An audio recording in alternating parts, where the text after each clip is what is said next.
Anyway, we're live finally. So, GD, Yes. would you like to introduce both players?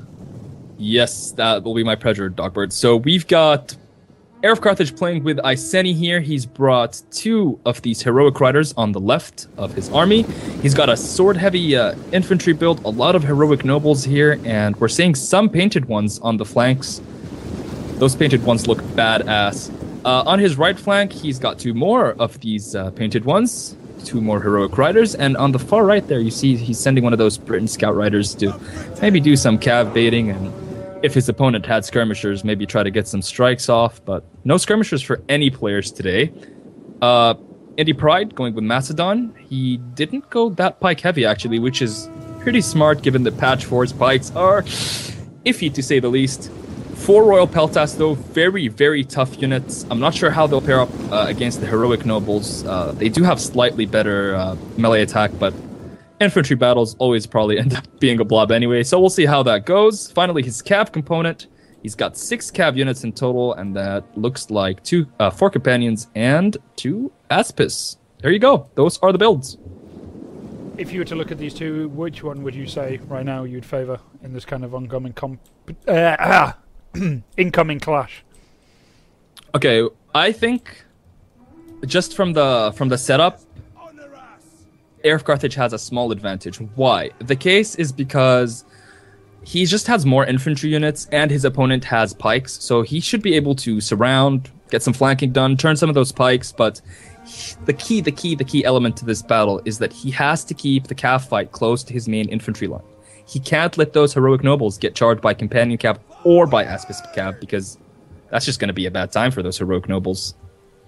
He needs to make sure that he can get his infantry to support. If Heir of Carthage can have a good cav engagement and maybe pin his enemy's cav with his infantry, I think he might win this one. It seems to me that Indypride is now loading up his left flank with the cavalry. You can see he's repositioning.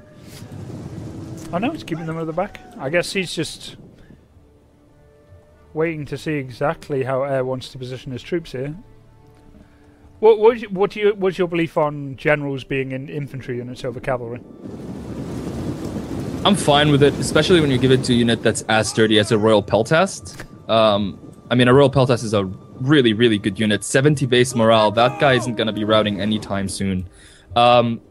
Your cavalry, it can be risky, especially when you go against barbarian factions, because as I said, most barbarian factions, at least, players that try to get the cav engagement to happen near your infantry, you don't want your general to be, bogged down with these fearsome heroic riders and pinned down with, naked people at the same time. It's just not going to work for you.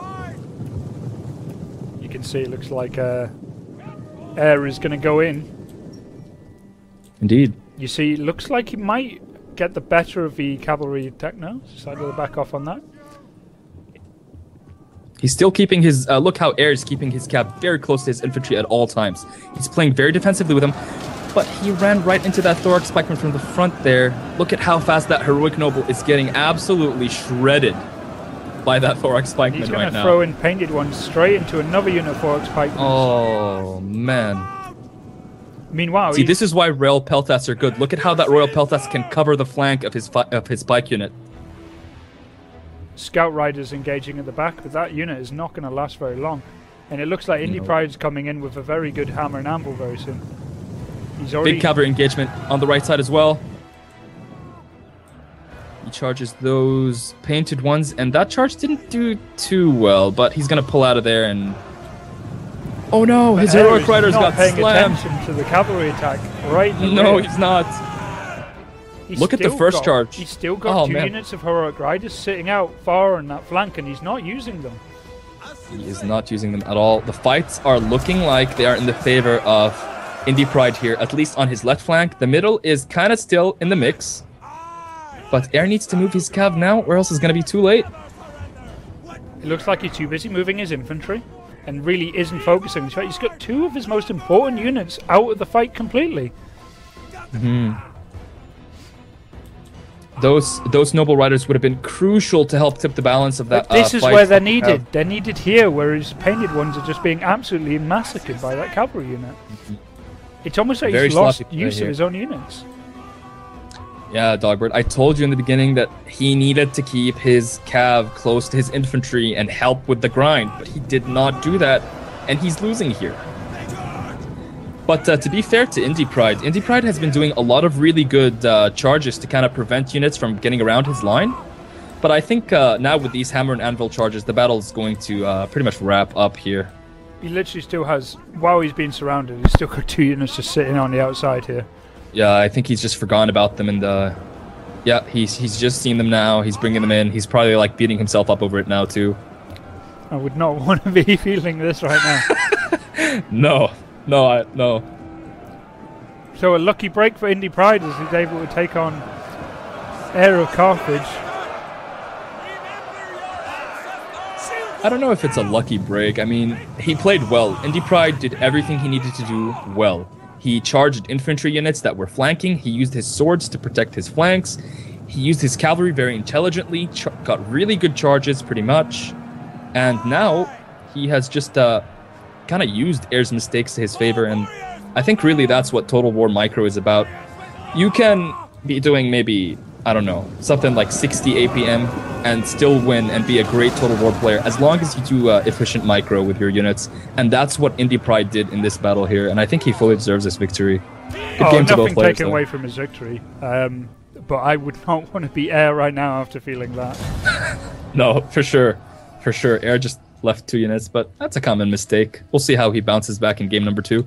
Yep, it's a best of 3. So first game going to Indypride. So he's already beaten Prince of Macedon 2-0. So will he be able to make a repeat of that performance against Heir of Carthage?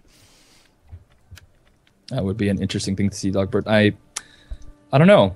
I don't think Heir of Carthage is going to just take it. I'm expecting or hoping that the next one is going to be something to behold. Maybe some of that awesomeness we saw in that Duplex versus Volan match. Wow, that match was crazy. By far my most favourite comeback, that one. That was a really good match, yeah. I apparently read the chat, heard apparently that I was asking for an infantry slog, and he provided it in epic fashion.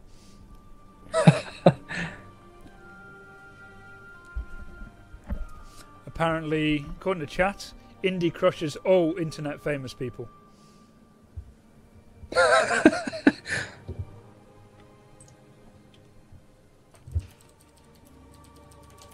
Indypride, he has a channel called Milk and Cookies Total War. You can check that out. It's probably my favorite name, at least, for a Total War channel.